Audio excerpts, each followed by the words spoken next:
Lleva por título Pueblos Originarios, Afrodescendientes y Educación en México, entre la construcción de la identidad, la multiculturalidad y la negación de nuestro pasado. Tenemos el gusto de estar acompañados por el doctor José Concepción Alzate Salvador, colega y amigo, y también por el maestro Carlos Alberto Flores Armeaga, igual, querido amigo, muchas gracias por acompañarnos.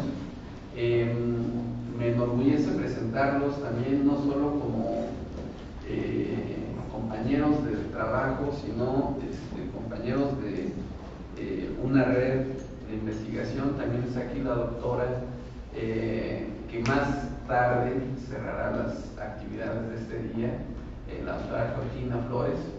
Tendrán ya el placer de escucharla, y que también es miembro de esta red de investigación en la que tres cuerpos académicos de la Facultad de Antropología, de la Facultad de Humanidades y de aquí de ISEM colaboramos en estudios sobre afrodescendencias. En esta ocasión pues vamos a escuchar a nuestros compañeros antropólogos para hablarnos un poco sobre este tema, y me permitiré hacer una síntesis. Voy a hacer algo muy breve porque es un currículum muy extenso. Daré solamente algunos datos, perdón si de antemano si omito algo que sea relevante tal vez para ustedes, pero tuve que ser muy selectivo porque es mucha información. El maestro Carlos, vamos a por allá por la esquina. El maestro Carlos Alberto Flores Armeaga es licenciado y maestro en Antropología Social por la UAM, es doctorando en Ciencias Médicas, Odontológicas y de la Salud en el campo disciplinario y Ciencias Sociomédicas, en la línea Antropología en Salud de la Facultad de Medicina de la UNAM. Es profesor investigador de tiempo completo de la Facultad de Antropología de la UAM. Es diseñador y coordinador del Diplomado en Antropología Médica y del Diplomado en Antropología de la Biomedicina y de la Salud Global. Organizador y coordinador del Seminario Permanente sobre Estudios Afroamericanos. Organizador y coordinador del Seminario sobre Violencia Simbólica. Es titular de diversas materias en la Facultad de Antropología. Asesor en la... voy a demostrar mi carencia formativa, a ver si no me equivoco, es en la 41 legislatura. Perdón, es que los números romanos estuve reprobado. Exacto, son esas fallas de los modelos educativos previos. 61, perdón, ustedes disculpen mis carencias. En la 61 legislatura del Estado de México, y es importante, para el desarrollo de los trabajos, el decreto de reforma al artículo 17 de la Constitución mexiquense para el reconocimiento de la población afrodescendiente en el Estado de México. Entre sus publicaciones, voy a remitirme solamente a las tres más recientes. Encontramos Antropología de las Emociones y de cómo seguir entendiendo la cultura en un mundo cada vez más complejo, publicado en la revista universitaria. SARS-CoV-2 y padecimiento por COVID-19, experiencias socioemocionales desde las narrativas del padecimiento, aportes metodológicos, publicado en la revista peruana de Antropología.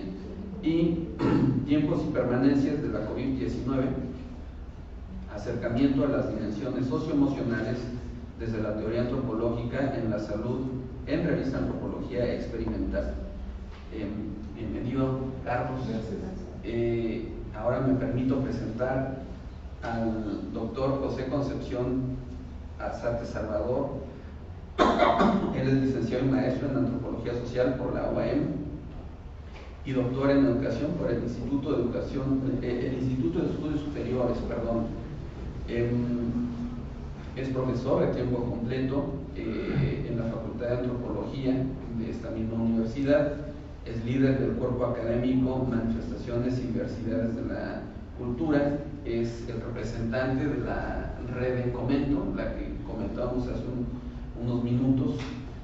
Ha desempeñado cargos como consejero universitario, representante de alumnos y posteriormente de profesores de la Facultad de Antropología, miembro de comisiones de la Comisión de Procesos Electorales de la UAM, integrante del Comité de Transparencia de la Universidad, entre otros cargos. También vale la pena resaltar, fue subdirector académico de la Facultad de Antropología de 2009 a 2013 y director de la misma institución en el periodo 2013 a 2017. Y entre sus últimas publicaciones encontramos que fue compilador del libro Cultura y Sociedad del Movimiento, editado por la UAMX y editorial por RUA. Es coautor de diversos artículos científicos como SARS-CoV-2, padecimiento por COVID-19, experiencias socioemocionales desde las narrativas del padecimiento, aportes metodológicos.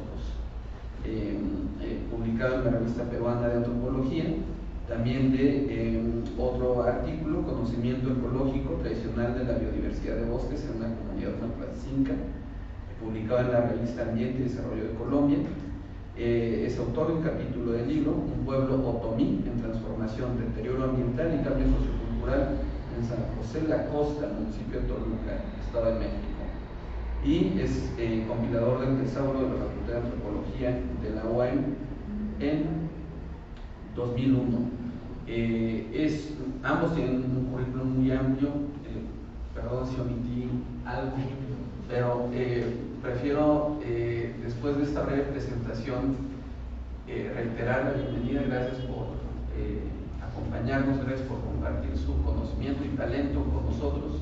Y sin más, les doy la palabra para que comiencen con su presentación. Muchas gracias. Muchas gracias. Pues la verdad es que estamos muy contentos, muy agradecidos, de verdad que por el espacio, por compartir el trabajo hasta el momento y pues por la calidad bienvenida y la calidad de recepción. Muchas gracias, la verdad. Pues bueno, el día de hoy tenemos para ustedes compartir este tema que hemos denominado Pueblos Originarios, Afrodescendientes y Educación en México, entre la construcción de la identidad, la multiculturalidad y la negación de nuestro pasado.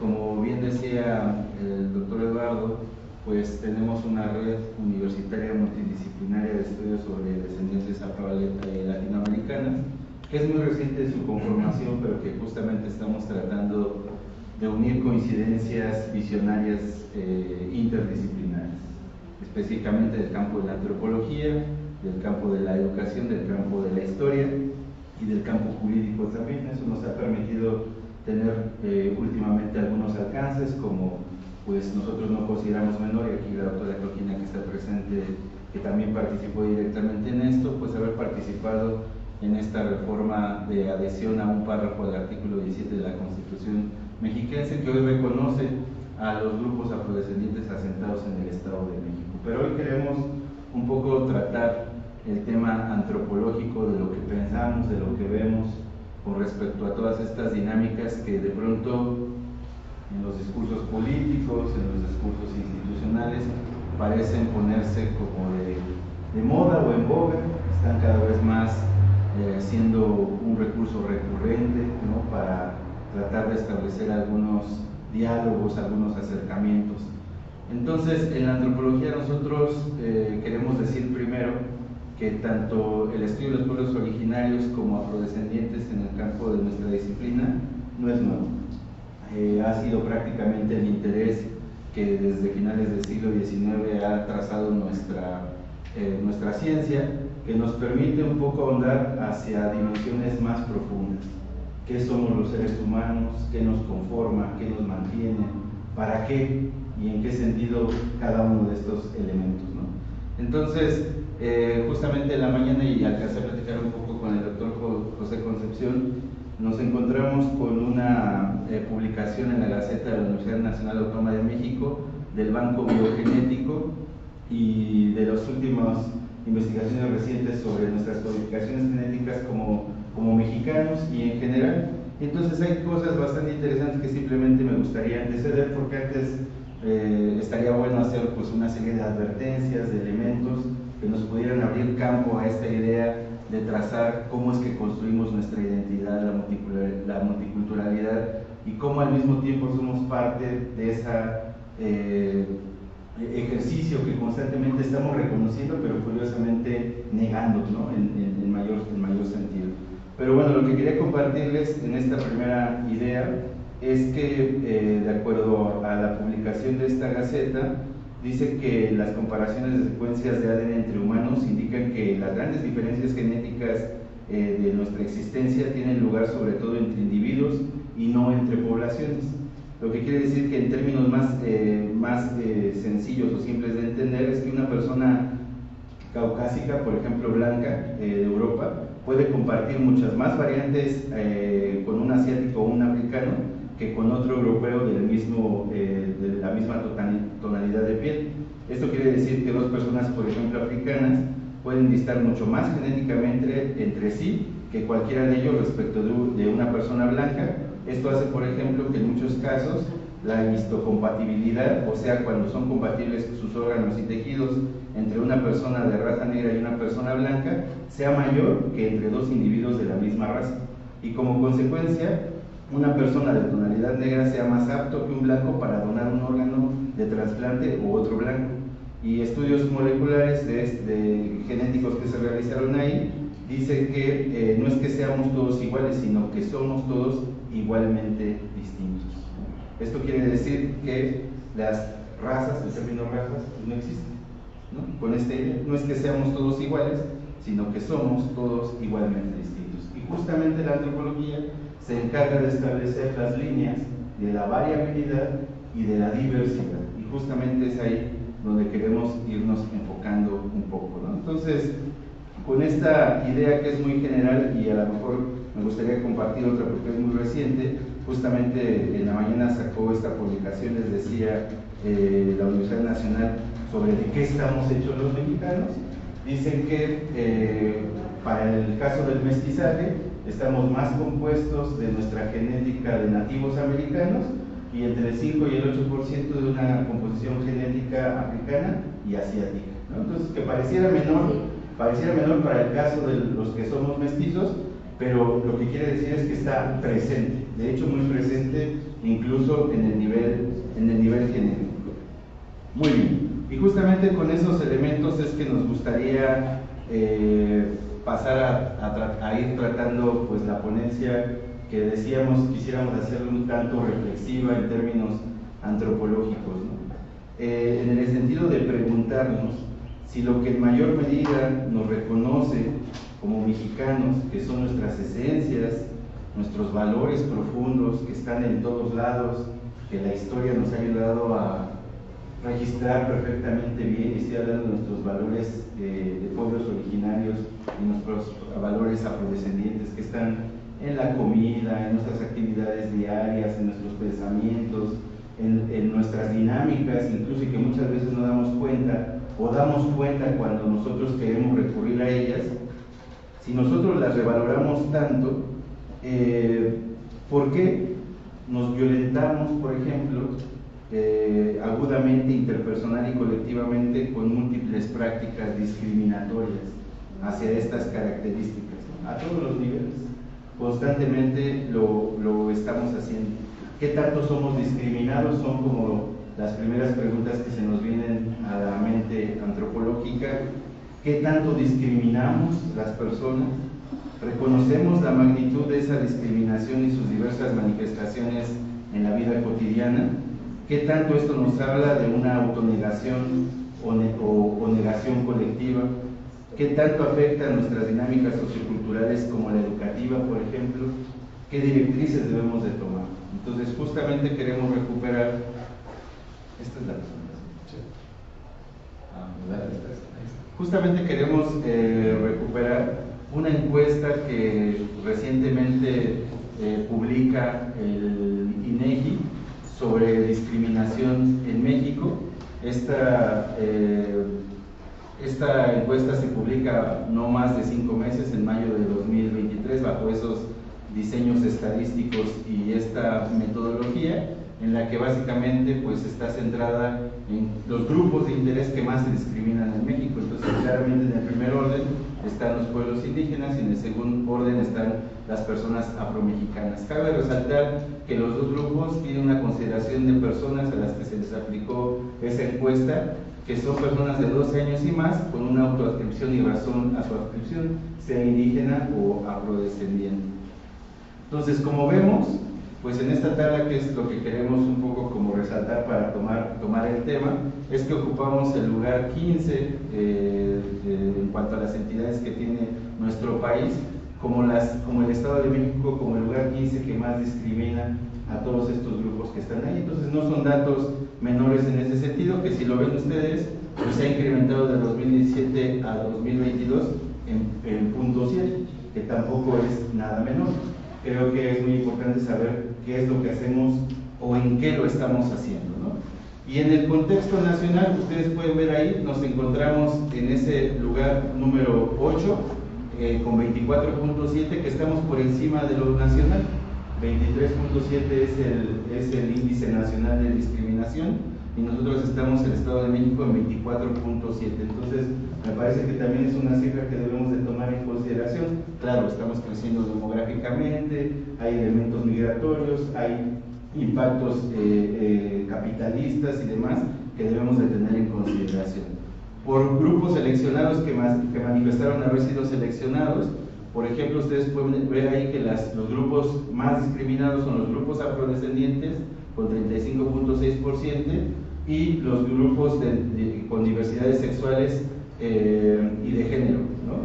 Pero que justamente están también los grupos indígenas, ¿no? Entonces me parece que es un dato que también es importante resaltarlo para ir abriendo tema, ¿no?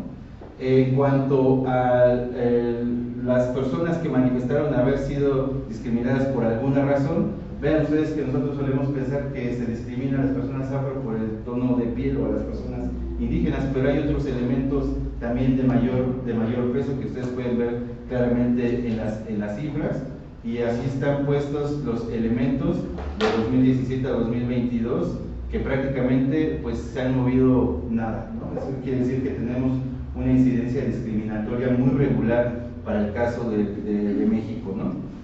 ¿Quiénes se discriminan más? Ustedes pueden ver ahí que parece que tienen que ver más con discriminación a mujeres y hombres, pero justamente esta tabla nos dice que se discrimina más a hombres que a mujeres, por ejemplo, independientemente de si se es indígena o afrodescendiente. Y ustedes pueden ver ahí también que por el tono de piel está justamente abajo, pero hay otras razones que justamente son las que a veces pasamos desapercibidas, ¿no? Y que en la antropología queremos un poco resaltar. De acuerdo al grupo de interés por la problemática que se declara con mayor frecuencia se es discriminado, para el tema de la población originaria, pues está el tema de la falta de empleo, y para el tema de las poblaciones afrodescendientes, la discriminación por su apariencia. Entonces, justamente me parece que son datos muy importantes que quisiéramos resaltar, porque pues esto nos está hablando de qué es lo que podemos hacer o a dónde es donde le tenemos que estar pegando. Hay muchos artículos científicos que han estado demostrando cómo los entornos escolares, por ejemplo, son los lugares donde más se discriminan por muchas razones. Dejen ustedes por ser afrodescendiente o ser indígena, por múltiples razones, por el tipo de persona, por la estatura, por la talla, por el lenguaje. Entonces me parece que son elementos que hay que tomar en consideración, ¿no? En cuanto a estos elementos, me parece que justamente en la traza antropológica es donde hemos estado tratándonos de centrar, ¿no? Porque pareciera que cuando se habla sobre grupos originarios, cuando se habla sobre grupos afrodescendientes, estamos pensando mucho en nuestras características físicas para el tema de la discriminación, pero hay otros elementos que ustedes pueden ver, por ejemplo, en esta tabla característica a la población afrodescendiente: el peso o la estatura, por ejemplo, ¿no? La forma de vestir. ¿Por qué uno tendría que preguntarse por qué para ciertas personas no es cómodo de pronto ver a una persona con tanto chino en la cabeza o con cierto tamaño corporal en talla, en peso, o con todas las características que implica una persona afro, si es de Guerrero, si es de Oaxaca, si es migrantes, si es de Centroamérica, si es de África, por ejemplo, ¿no? Entonces los antropólogos estamos un poco más ocupados en saber, pues, por qué se discrimina, por qué razones, cuáles son estos prejuicios que estamos construyendo como sociedad, que nos están haciendo que estemos perdiendo de vista ciertas características mucho más allá del tema de la tonalidad de piel, ¿no? La clase social es otra condición, la edad, las creencias religiosas, las opiniones que tienen estas personas o estos grupos que hemos caracterizado que son grupos muy activos, que son grupos muy dinámicos, que son grupos muy políticos, que para el caso del Estado de México estamos alcanzando el segundo lugar nacional con presencia afrodescendiente en México, es decir, estamos hablando de casi 300,000 personas afrodescendientes en comparación con las 330,000 más o menos que existen en Guerrero como el primer lugar, y en tercer lugar Veracruz. Entonces pareciera algo increíble, ¿no? Porque uno se puede preguntar, ¿y dónde están que no los vemos? Pues justamente la radiografía antropológica nos está diciendo que el Estado de México es consecuencia de todas estas múltiples complejidades que ha tenido la población afro, que va desde el tema de la esclavitud, que seguramente lo va a tocar en su momento la doctora Georgina, y que lo hace perfectamente bien hacer la historiadora única que tenemos en el Estado de México, hasta todos los procesos migratorios que tenemos en este momento, que son procesos migratorios internos, externos, que son transnacionales, que son múltiples, y que el Estado de México tiene una presencia importante. No los vamos a ver en grupo, por ejemplo, no los vamos a ver en una localidad en específico. Sin embargo, hay barrios, colonias y demás en las que se está teniendo mucha presencia, por muchos factores. Justo la que platicábamos un poco en la mañana, en Toluca, por ejemplo, en la Nueva Oxotitlán, tenemos grupos radicados de Kenia o de algún otro lugar de África que vienen por el deporte, por ejemplo, o que han estado aquí porque esa ha sido la forma en la que han habitado, o otros ámbitos como lo médico, la salud y demás, ¿no? Entonces, justamente esta encuesta viene un poco a reafirmar todos los elementos que en el aspecto antropológico estamos buscando. Y hay uno muy característico, que esta es una de las tablas finales que queremos mostrar, que tiene que ver que por este tema de lo afrodescendiente o de pertenecer a un pueblo originario, pues limita, nos genera imposibilidades, y es increíble que en el 2023 tengamos esta serie de características. Para el caso de la población afrodescendiente, en el tema que hoy nos ocupa, que es la educación, imagínense el porcentaje de 11,1% de personas con limitadas en la posibilidad de estudiar o seguir estudiando por el simple hecho de ser afrodescendiente, y en la misma escala está por el simple hecho de ser indígena. Entonces son cifras que pareciera que vamos avanzando en los discursos, porque en la política están los pueblos originarios, porque en Canal 11 hay muchos programas sobre afrodescendencia, pero ¿qué estamos haciendo en una realidad concreta de nuestra sociedad para erradicar realmente estos sistemas de discriminación estructural de los que muchas veces formamos parte y no nos damos cuenta? Entonces, justamente la antropología está tratando un poco de trazar en eso, y tiene que hacer conciencia para recuperar todos estos elementos. Con eso nos quisimos un poco abrir, porque me parece que el tema no se circunscribe solamente a esta idea de la multiculturalidad, a esta idea de lo que implica nuestra negación, sino cómo realmente está en nuestros órdenes cotidianos, y hay cifras, hay estadísticas. No es porque tengamos un capricho de que tenemos que trabajar sobre eso históricamente o antropológicamente, sino porque estamos siendo a los sectores vulnerables todavía más vulnerables, y hay que darnos cuenta en qué los estamos limitando. Y en un entorno educativo para las poblaciones afrodescendientes y las personas de pueblos originarios, la vida educativa en México es muy compleja, y es muy compleja. No se vive de la misma manera de una persona que vive en la ciudad, con las comodidades, con los accesos, con las cercanías. Justamente los que hemos estado metidos en este tema conocemos las historias de los chicos y de las chicas que para estudiar fuera de sus contextos comunitarios tienen que hacer múltiples travesías de todo tipo, ¿no? Y que afortunadamente muchas de ellas son historias de éxito, pero que se ven limitadas por todas estas razones, ¿no? Entonces, nuestros temas son un tanto no tan complejos si queremos verlos así. Cuando nosotros ponemos sobre la mesa la variabilidad, es que la reconozcamos. Cuando ponemos sobre la mesa la diversidad, es que también la reconozcamos. Y entender que de pronto no se trata tanto como de llamar el folclore de los pueblos originarios o de los pueblos afrodescendientes o la visibilización, porque sí los estamos viendo.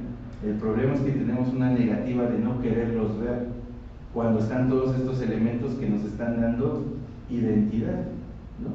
Entonces, justamente con esa idea queremos reflexionar para empezar a hurgar sobre otros elementos. Y quisimos empezar un poco fuerte, porque en realidad eso es así, ¿no? Y justamente la antropología tiene que ponerlo así. Claro, sí, gracias. Tomando en consideración esto que menciona el maestro Carlos, muchas veces se romantiza, o sea, se ve de una manera muy maquillada el hecho de hablar de los pueblos originarios y de la población afrodescendiente. Y cuando hablamos o señalamos que son las raíces y que forman parte de nuestra identidad nacional, bueno, al final del día nos damos cuenta de que la discriminación está presente desde hace mucho tiempo. Esta negación de nuestras raíces pues también tiene un origen, ¿no? Y este origen ha sido muy discutido por historiadores, por filósofos, por sociólogos, antropólogos, cuando se discute qué sucede en 1492 con el descubrimiento, encubrimiento, choque de dos mundos. O sea, ahí da inicio toda una serie de cosas que nos llevan a ubicar en dónde nos encontramos y por qué no hemos avanzado tanto. Bueno, son algunos datos históricos, espero tampoco tener aquí algunos errores, digo, tenemos a la doctora Georgina. Pero bueno, sabemos que en 1519, según los relatos, pues llegan a las costas de Veracruz grupos de españoles que venían dirigidos por Hernán Cortés, y se dice que también en 1521 es la caída de Tenochtitlan, y con esto pues también el acabar con este poder que había excedido sus posibilidades del señorío mexica. Pero también aquí hay muchas discusiones, ¿no? Discusiones en el sentido de que dicen, pues en realidad no fueron los españoles como se dicen, o sea, fueron los pueblos indígenas que estaban hartos de este sometimiento que habían sufrido por parte de los mexicas. No eran una perita en dulce, dicen por ahí. Pero bueno, pues ese encono que ya se había generado durante mucho tiempo es lo que hace posible este tipo de condiciones, y con ello nos damos cuenta que también al interior del territorio existían una serie de problemáticas. La historia también nos dice que después de este proceso de conquista, y vamos a utilizar siempre comillas en ese sentido, se dan diferentes formas mediante las cuales se busca que los individuos comiencen a involucrarse cada vez más en las ideas y formas de organización que traían los españoles, y una de estas pues fue generada por esta conquista espiritual, ¿no? Donde se somete a los indígenas a través de la religión y no tanto por las armas, para pues que ellos vayan acostumbrándose a las disposiciones, en este caso de los invasores. Hubo algunas personas que también, digo, cuando empezamos a analizar las acciones que tuvieron para con la población originaria de México, no fueron tan malos algunos de ellos. Digo, de manera muy general podemos mencionar a Juan de Zumárraga, Vasco de Quiroga, que también era considerado por las personas indígenas como Tatabasco, Bartolomé de las Casas, Pedro de Gante, Bernardino de Sahagún. Y bueno, cuando empezamos a analizar qué sucede con los pueblos originarios, hay que entender un poquito algo que durante mucho tiempo, y que a veces en el ámbito educativo, principalmente la educación inicial o la educación básica en primaria, no se llega a discutir tanto. ¿Por qué el término de indio, ¿no? ¿Por qué el término de indígena, o por qué el término de pueblos originarios, y ahora por qué afrodescendientes, y también por qué afromexicanos?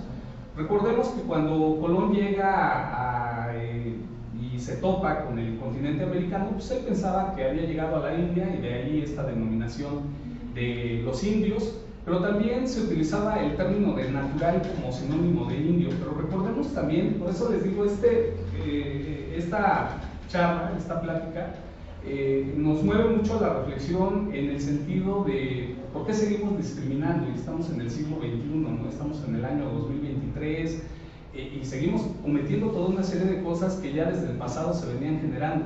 Se utilizaba el término de natural como sinónimo de indio, pero acuérdense que cuando hablaban acerca de lo natural, pues era visto como un animalito, como una planta cualquiera, y entonces por esa razón se cometían demasiados abusos en contra de los pueblos originarios, pero también en contra de la población africana que venía en calidad de esclavo. Ya es a partir de 1798, según algunos textos, que se comienza a utilizar la palabra indígena para referirse de manera muy general a los habitantes del continente americano. Con el paso del tiempo seguimos utilizando estas palabras de indio, de indígena, pero desafortunadamente muchas veces lo hacemos de manera despectiva, de manera peyorativa, como una forma de discriminar a aquellos que consideramos diferentes, y por eso la importancia de las gráficas que teníamos al principio.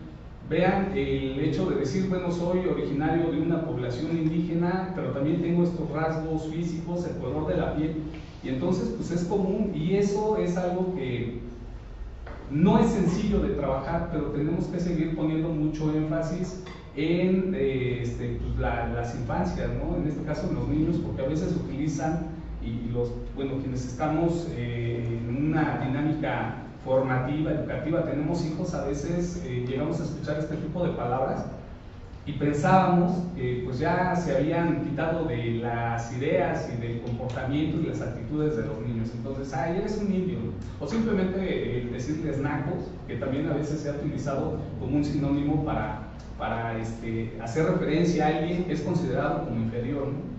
La palabra pueblos originarios se ha utilizado desde un punto de vista político también, digo, no hay que perder de vista este sentido, pero también ha sido abordado desde la academia, en el sentido de que busca resaltar esa importancia de los grupos que poblaron por primera vez el continente. Entonces, son pueblos originarios todos aquellos que ya se encontraban antes de la llegada de los españoles. Pero les digo, después empieza a tener algunas connotaciones de carácter político, porque, bueno, pues ahí es donde levantan la mano algunos habitantes de zonas indígenas muy representativas en Chiapas, en Oaxaca, en Veracruz, en Guerrero, aquí mismo en el Estado de México, que dicen es que nosotros somos pueblos originarios.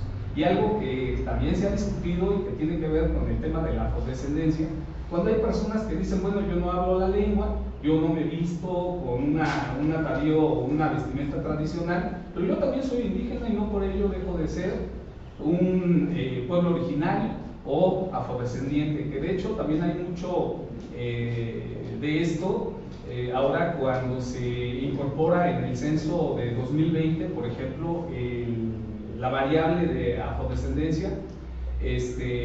Cuando alguien dice, pues a ver, ¿por qué? Decía la doctora Georgina, y también hay algunas cuestiones documentadas donde personas de piel blanca, de ojos claros, levantan la mano y dicen, yo soy afrodescendiente. Por eso, hace un momento que decía el maestro Carlos, el tema genético, pues ahí está presente, tiene que ver con la autoadscripción. ¿Qué pasa con los pueblos originarios en México? Unos datos muy importantes que hay que tomar en consideración. En el 2020, según el INEGI, había 11.8 millones de personas que se autoadscriben como indígenas, y bueno, ellos representan el 6,1% de la población total nacional. Se dividen en 68 pueblos indígenas, hablan 364 variantes lingüísticas. Y bueno, reconocer que la lengua que más se habla es el náhuatl, con más de 1,5 millones de personas, y seguidos por el maya, y bueno, de ella también van disminuyendo cada vez más. En estos grupos, porque también quiero comentarles que cuando hablamos acerca de pueblos originarios y de población afrodescendiente, antes de estas adecuaciones y reformas que se van generando hacia definir quién es quién, pues eran considerados en general, o sea, ahí no había distinción de que si eras afrodescendiente o eras de algún pueblo originario o de algún grupo étnico, estaban involucrados todos, ¿no? Pero en el caso de los afrodescendientes representan el 2% de la población nacional, pero hay algo bien interesante, ¿no? También hablan alguna lengua indígena, Y de ahí que muchos de ellos, y en un congreso en el que participamos en el mes de agosto en la UNAM, por ejemplo, decían, bueno, sí, se reconocen como afrodescendientes, se reconocen también como afromexicanos, pero también se reconocen como afromixtecos, afronahuas, afrotomíes. Entonces, ojo, por eso el tema no es sencillo, y también el tema nos lleva a reflexionar acerca de cómo nos tenemos que involucrar, y principalmente el título de nuestra ponencia tiene que ver con la identidad. Bueno, pues es que los pueblos originarios son los que representan y determinan la identidad de los mexicanos. Ajá, pero ¿cómo se identifican ellos mismos? Es ahí donde entra mucho la discusión. Ahora bien, los pueblos originarios y los afrodescendientes, como ya se presentó en las gráficas, son de los sectores más vulnerables en nuestro país, debido a factores como son la marginación, discriminación, violencia, despojo de tierras, falta de acceso a la vivienda digna, limitados servicios públicos de salud, a la educación también, al trabajo, entre otras cosas. El tema de la discriminación es estructural y eso lo sabemos, pero bueno, pues hay que seguir sumando esfuerzos para buscar alternativas de mejora a todo esto. La Constitución Política de los Estados Unidos Mexicanos, pues como todos sabemos, lleva a cabo toda una serie de modificaciones. En junio de 2011 se modifican 11 artículos y en ellos también se van a generar cada vez más acciones que reconozcan los derechos de los pueblos y las personas tanto indígenas como afrodescendientes. Ahora bien, el artículo primero, que es muy grande, pero bueno, establece el derecho a la no discriminación por motivos de origen étnico o de origen nacional. El artículo segundo señala que la nación tiene una composición pluricultural sustentada, fíjense, en esta cuestión de los pueblos indígenas, que son aquellos que descienden de las poblaciones que habitaban el territorio antes de la llegada de los españoles. O sea, vean cómo a veces tenemos cierto tipo de contradicciones. En el documento suena bonito, ¿no? En el discurso también suena bonito, pero en la práctica empezamos a darnos cuenta que hay toda una serie de situaciones que siguen lacerando a la sociedad. Y bueno, pues sí, vamos a Teotihuacán y decimos, ve, nos tomamos la foto, y tal vez este tipo de representaciones la tenemos hacia el exterior, pero a veces no entendemos realmente qué es nuestra identidad. Los derechos humanos se siguen vulnerando, se siguen violentando hacia las poblaciones indígenas, hacia las poblaciones afromexicanas, por muchas situaciones, en este caso por autoridades que a través de acciones o omisiones pues no les brindan lo necesario. Y bueno, ahora que hacemos una revisión de lo que establece el artículo primero, el artículo segundo y el artículo tercero, por ejemplo, con el acceso a la educación, dice que la educación tiene que ser abierta para todas las personas, y para el caso de las comunidades y pueblos originarios y población afrodescendiente tiene que ser encaminada al rescate de sus lenguas, entre otras cosas. Pero digo, la doctora Gina al rato, el tema que tiene que ver con la afrodescendencia en la educación, bueno, a veces ¿qué se hace, no? Fíjense, quienes tenemos hijos pequeños, yo tengo una hija ahorita que está en quinto de primaria. De momento, cuando tenían las clases en línea, ahora con esto de la pandemia, los maestros hay quienes hacen un esfuerzo muy grande por tratar de explicarles a los niños todo este tema de la identidad y de las lenguas indígenas. Y bueno, pues tengo una hija que es hija de antropólogo, ¿no? Y de momento me preguntaba, oye papá, y la maestra tiene razón en lo que me está diciendo con las palabras en náhuatl o en otomí, por ejemplo, porque ahí estaban algunas. Y digo, hacen el esfuerzo, pero eso no es suficiente, ¿no? O sea, no es nada más poner la imagen del Rarámuri ahí en el libro de texto, si no entendemos el contexto y no entendemos para qué. Y tampoco de nada sirve el hecho de que tengamos palabras en alguna lengua, en este caso el náhuatl, que como ya habíamos comentado es numeroso, si no entendemos realmente las raíces y para qué sirve todo esto. Pero bueno, la discriminación se genera en todos los sentidos cuando no se asignan, por ejemplo, suficientes recursos para alcanzar el nivel de desarrollo. En el ámbito de la educación, de verdad, cuando hacemos nosotros en el ámbito antropológico, y muchos de ustedes que tienen esta experiencia de práctica docente, Hay algunas escuelas que no tienen los recursos necesarios para llevar a cabo sus prácticas cotidianas, ¿no? Niños que llegan sin haber desayunado, y también hemos tenido conocimiento de docentes que nos dicen: les tengo que compartir de mi lunch porque siento tristeza el ver que no tienen las posibilidades de una alimentación adecuada para que sigan aprendiendo. Entonces, bueno, también enfrentan actos de racismo, discriminación, violencia, tanto física como emocional, y muchos de ellos quedan excluidos de servicios de salud, de educación, entre otros más. Y la violencia que se genera hacia estos pueblos originarios, pueblos afrodescendentes, pues también les pega mucho en esta defensa del territorio, de los recursos naturales, ¿no? O sea, ese arraigo, esa identidad también se genera a partir de ese sentido de pertenencia que tienen hacia el territorio, hacia el bosque. Entonces, hay muchos casos de dirigentes indígenas, afrodescendientes también, que han sido criminalizados, perseguidos, se han dado desplazamientos. Bueno, pues para muestra veamos el caso de Chiapas, y no es el único, también aquí en el Estado de México tenemos algunos, pero bueno, pues también se oculta mucho de lo que está sucediendo. Ojuelan es un caso muy particular que hemos platicado con el maestro.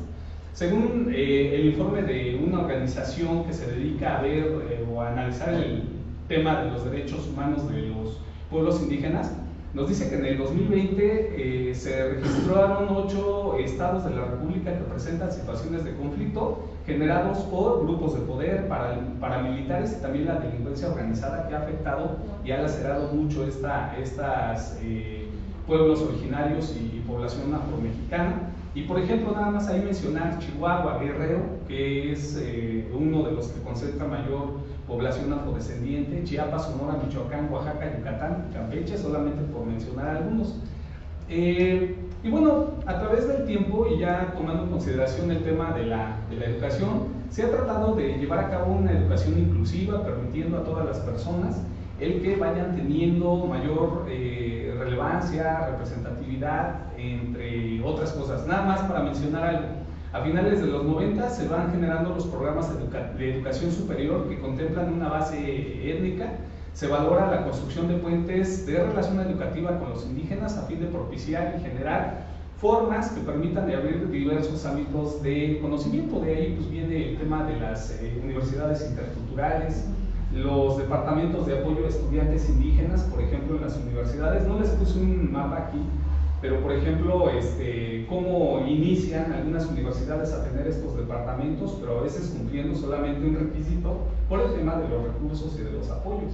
Pero ahí también hay un tema de investigación muy interesante para ver cuáles han sido las acciones y los resultados que todo esto va generando.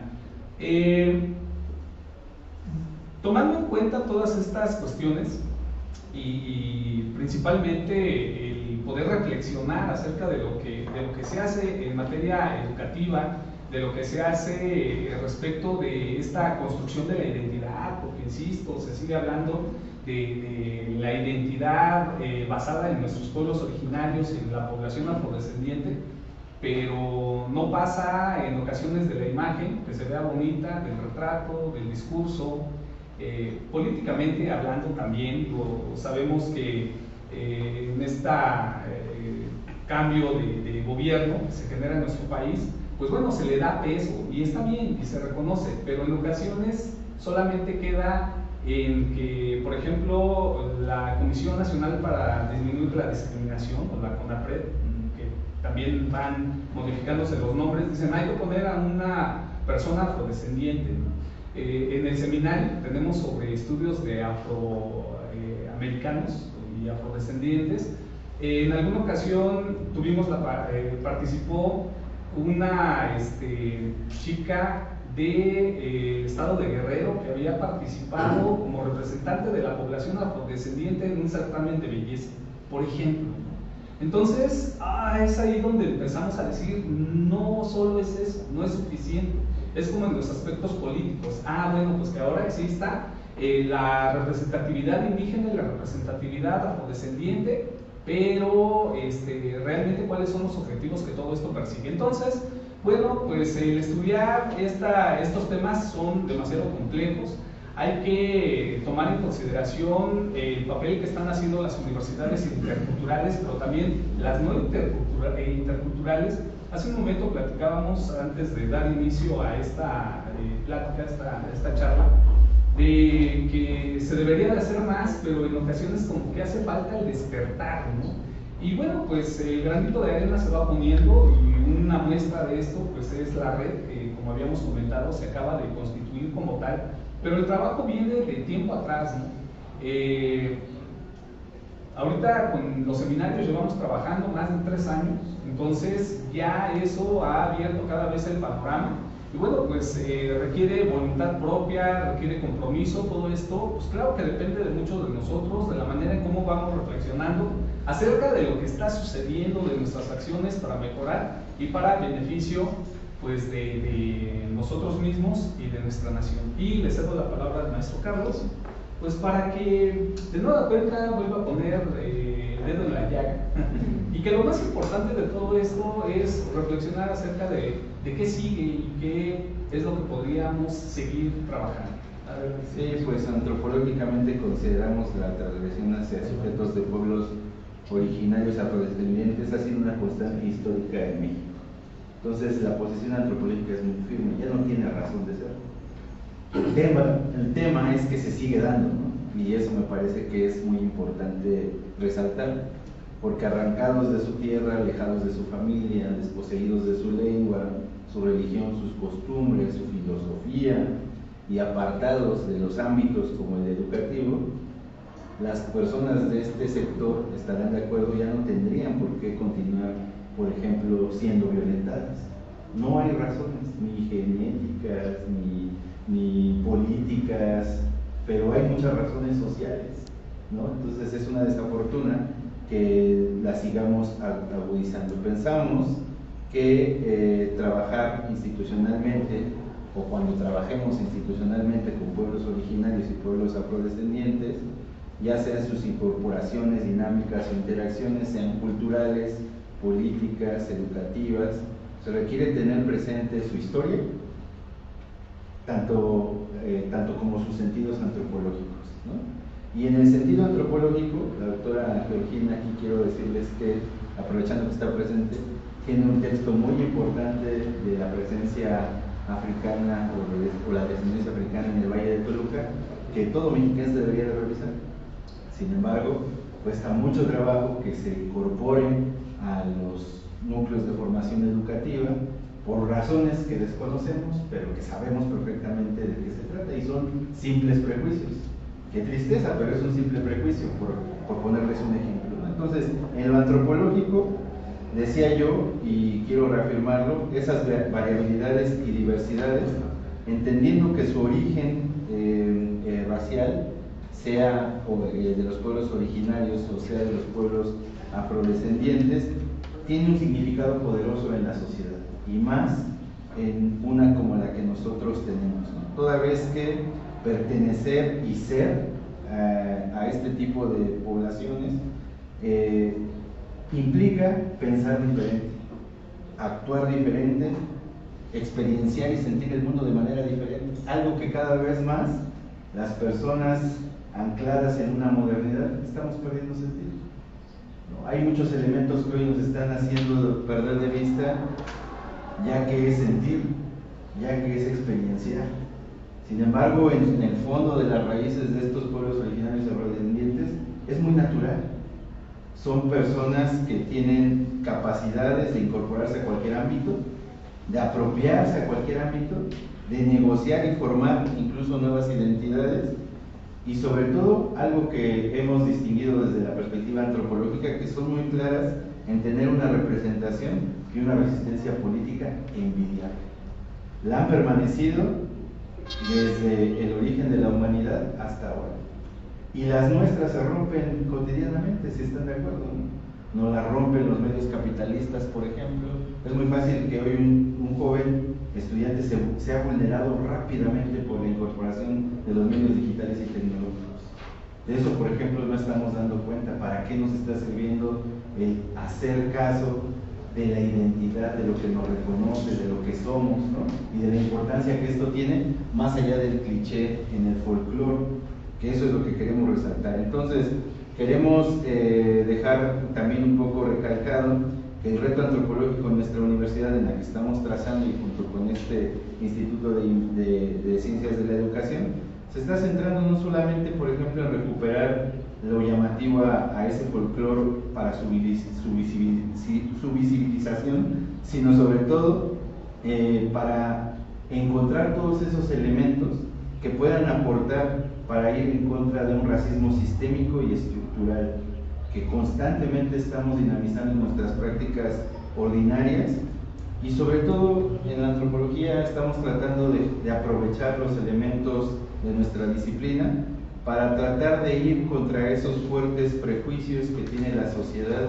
no solamente con respecto a las tonalidades de piel o los orígenes, sino también con aspectos que son claves, que parecieran que son menores pero están en el día a día, respecto a las maneras de vestir, a nuestros aspectos físicos, nuestras maneras de hablar, nuestras maneras de opinar, de pensar sobre nuestras creencias, sobre todo porque estarán de acuerdo que tenemos que hacer estos ejercicios comprensivos toda vez que es inevitable enfrentarnos a escenarios que no tengan una cara discriminatoria, hostil y excluyente, que estos desafortunadamente cada vez más son el día a día y que uno nos lo puede encontrar en cualquier espacio, ¿no? Entonces pensamos que la antropología tiene una utilidad en términos de pensar reflexivamente, pero también de accionar.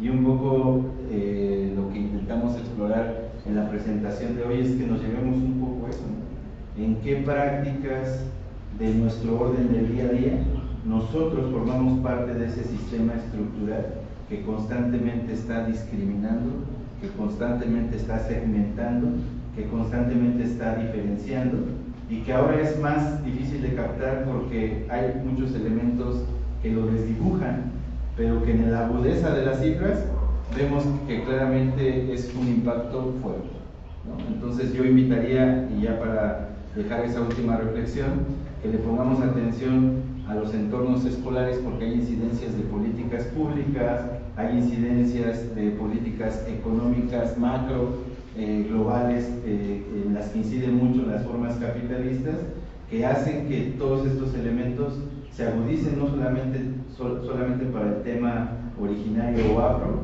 sino para muchos otros temas con los que nosotros solemos discriminar. Entonces, justamente con esa idea estaríamos cerrando, invitando en gran medida a la reflexión personal desde la perspectiva antropológica. Muchas gracias. Muchas gracias.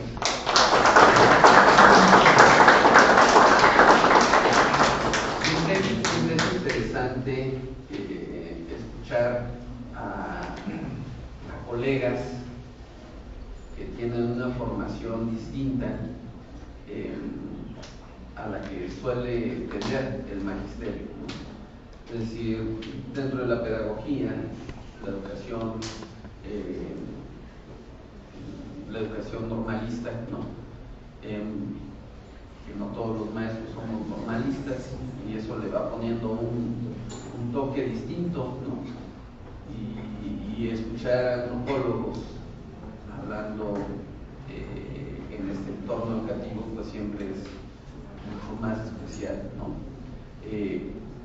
Yo preguntaría si alguien del público, alguien de los asistentes tiene alguna duda, algún comentario. Sí, por favor. Bueno, me concretaría a dos preguntas que fue en el discurso que me fueron surgiendo, porque de pronto conceptualizan muy bien lo que es el pueblo originario y dicen la definición, cuando empezó el término indígena lo contextualizan en una época histórica. Y luego dicen pueblos originarios, pero ya después en su discurso se diluye y parecen sinónimos pueblos originarios y pueblos indígenas. Entonces sí me gustaría que me hagan la diferencia para entenderlo bien. Y la siguiente es también al escucharlos, cuando hablan de, y me recordó a esta cosmovisión tolteca, donde siempre nos dicen, es que hay que reconocernos en el otro. Y entonces cuando hablamos de los pueblos indígenas y los estamos estudiando, observando como un agente externo y no como parte de ellos, ¿no es una forma también de disciplinar? Esas son las dos preguntas que tengo. Sí, como les comentaba respecto de esto de los pueblos originarios, pueblos indígenas, por eso colocamos esta distinción, porque como les había comentado, finalmente obedece también a algún tipo de criterio de carácter político y también a encasillamiento o colocarlos en su lugar. Pero efectivamente también eso sigue siendo un elemento más de discriminación, ¿no? Tendríamos que hablar de nación mexicana o algo por el estilo. Pero bueno, quiero comentarles, también todo esto obedece mucho a cómo se denominan las mismas personas. Hay algunos que, por ejemplo, llegan y es que tú eres una persona de un pueblo originario del grupo otomí, y ellos dicen, no, yo soy otomí. Y otra, hay quienes de momento dicen, yo no soy otomí, yo soy ñañú. O sea, es ahí donde entra esta situación y por eso terminamos utilizándolo a manera de sinónimo. ¿Por qué? Porque puede que algunos digan, sí, yo me reconozco como un pueblo originario, ¿no? Alguien puede de momento decir, pero yo sigo siendo indígena. Es como lo que comentábamos acerca de la afrodescendencia, los afromexicanos o los afromijes. Tiene que ver mucho con el grupo y es también ahí donde pues tenemos y también reconocemos los esfuerzos que se van haciendo desde el ámbito de la antropología, de la historia, de la sociología y de otras disciplinas, porque esto se vuelve multidisciplinario, de la misma educación, por ejemplo, para tratar de que en este caso los niños que están en una localidad indígena o de pueblos originarios, pues también se reconozcan y se autoadscriban, porque aquí ya no lo mencionamos bien, pero también el término autoadscripción, involucra una serie de elementos que no solo es el hecho de levantar la mano y decir yo soy, sino realmente por qué eres y te integras o te autointegras tú a esta población, aunque no tengas los rasgos, ¿no? Aunque no tengas esas características, por el tema de los pueblos originarios y los pueblos indígenas. Es más, fíjense, aquí entra algo que también hemos discutido con el término de negro. Apenas escribimos un artículo y nos hicieron el señalamiento y lo tuvimos que cambiar. Porque ustedes saben cómo son los asíes. Porque ahí, de momento, nosotros establecimos el por qué colocar la palabra negro.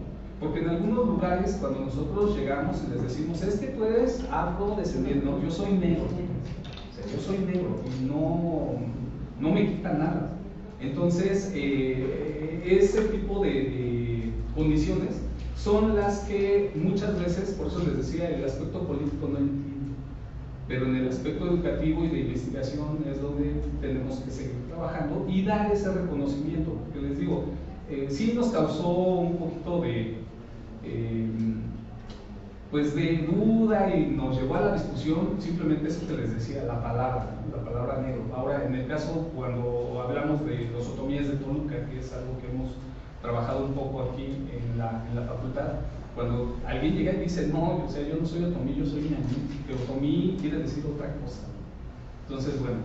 Sí, no, y justamente me parece que para categorías de un análisis disciplinario son útiles, pero ni siquiera las instituciones tienen un consenso sobre esas determinaciones. Revisemos todos los documentos gubernamentales y algunos hablarán de pueblos originarios, otros hablarán de pueblos indígenas. La misma Constitución los contiene así. Pero acá lo interesante es que cada grupo cultural tiene una forma de denominarse a la que constantemente nosotros no hacemos caso, porque tiene sentidos profundos muy arraigados. Entonces, la sugerencia antropológica no pretende ser simple, pero es denominar a las cosas como son, no como se pretenden sean, en términos políticos, educativos, disciplinares y demás.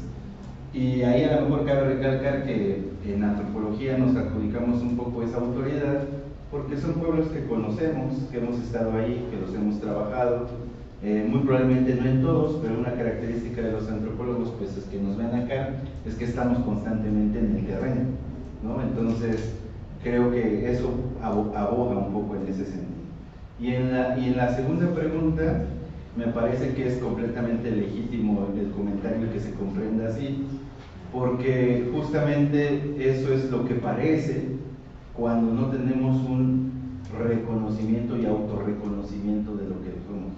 En nuestro caso, por ejemplo, yo no tengo una negativa sobre lo afro al pertenecer, mi cabello chino lo dice en gran medida, y que mi papá sea veracruzano, ni tampoco tengo ninguna reserva en decir que tenga orígenes matlasincas, porque la familia de mi mamá estuvo asentada en el Valle de Toluca fuertemente. Entonces, me parece que eso se desdibuja cuando nos autorreconocemos, y justamente se trata de poner en práctica esos ejercicios. Muchas veces nosotros, por el hecho de pertenecer a la ciudad, a los ámbitos de la modernidad, pensamos que ya somos otra cosa, menos indígenas, menos africanos, menos asiáticos, por ejemplo. En México también hay una carga fuerte fisonómica de Asia, por ejemplo, ¿no? Entonces, justamente se trata un poco de eso, de reconocernos, pero eso en el día a día cuesta mucho trabajo, porque nos limitan a articularnos con otros sujetos y sectores de la población. Si en un cuestionario laboral me ponen tu origen y yo le pongo africano, inmediatamente se le viene algo al empleador que va a decir no. Entonces, muchos de los elementos los usamos incluso a como nos ajusten. Para decirles algo honesto, por ejemplo, ahorita estamos viendo en el movimiento afro en México cómo desafortunadamente el ajuste para la incorporación en sentido político tiene que ver más con la conveniencia de los recursos hacia los programas de desarrollo. Y eso es complicado, pero es la manera en la que se está sobreviviendo o están sobreviviendo esos grupos. Y aquí el asunto, y eso es lo que nos parece más interesante todavía, es que estos grupos están poniendo sus mejores incorporaciones a que eso se resuelva de la mejor manera, es decir, que sí se bajen recursos para un programa de desarrollo, pero conservando en gran medida sus características. ¿Cuántos programas de desarrollo social han bajado a los pueblos indígenas? Y en ese bajar se pierden muchos de los elementos de los grupos indígenas en aras de lo político. Por ejemplo, hoy le podría reconocer eso a los grupos de los pueblos afrodescendientes que están cuidando mucho esa integración, ¿no? El tema es complejo, como bien decía mi compañero el doctor Arzate. En términos antropológicos es aún más complejo, pero queremos centrarlo mucho en el potencial que tenemos como seres humanos para ir sobre todos estos elementos. Porque si pensamos, si actuamos, ¿qué más herramientas queremos que esperar lo que diga el ámbito educativo o lo que diga la posición política? Si somos conscientes de lo que está pasando ahí. A veces no lo somos, pero en ámbitos escolares, decía yo, sí solemos discriminar, y aquí tenemos que hacer mucha conciencia, porque se nos acerca un chico con un aspecto físico, por ejemplo, mal cuidado, por ponerles un ejemplo, máxime si es de un tono de color de piel, por ejemplo, máxime si no articula bien algunas palabras porque viene de una población originaria. Entonces, todos estos elementos simplemente ponerlos sobre la mesa, ¿no? Entonces, espero haber resuelto un poquito la pregunta. Doctora, estamos sobre tiempo. Solamente una puntualización. Sí. Acerca del comentario de indígena, indio y natural, y negro, afromexicano y afrodescendiente. En el censo de población 2020 van los tres. ¿Te consideras negro, afrodescendiente o el que fue a censar omitió la pregunta solamente por mirar que la persona era blanca? Yo le dije al que me censó, a la chica que me censó, ¿por qué no me hiciste esta pregunta? Pues porque la respuesta yo me la sé, ¿para qué te la pregunto? Dije, ¿cómo te la sabes? ¿Cómo sabes lo que me considero? Me dijo, pues es que se ve, usted no tiene nada de afrodescendiente. Perdón, déjamelo a mí. 1, 2, cuando les hacían la pregunta a personas negras, chinas de la Costa Chica, y les preguntaban, usted con posibilidad económica fuerte, ¿usted se considera afrodescendiente, afromexicano o negro? No. ¿Pero por qué? Porque no lo soy. O sea, mi cultura no me permite decir que lo soy. Y otros decían, yo no soy afrodescendiente ni afromexicano En eso que les rechazaron tendría que ir una buena argumentación conceptual. Hoy por la tarde hablaremos un poquitito nada más de esto con relación a la educación. Sí, Nada más sí. esa razón. Muchas gracias. Gracias. En la tarde podrán disfrutar de la doctora. No, sí la van a disfrutar, no tengo dudas. Y, perdón, lamentablemente el tiempo ya nos comió. Muchas gracias. Les hacemos entrega de una constancia de participación al doctor José Concepción Alzate. Gracias, muchas gracias. Y al maestro Carlos Alberto Flores, muchas gracias. Y les entregamos un pequeño obsequio por su participación. Gracias por acompañarnos. Y también unos libros institucionales, libros periodistas. Espero que les agrade.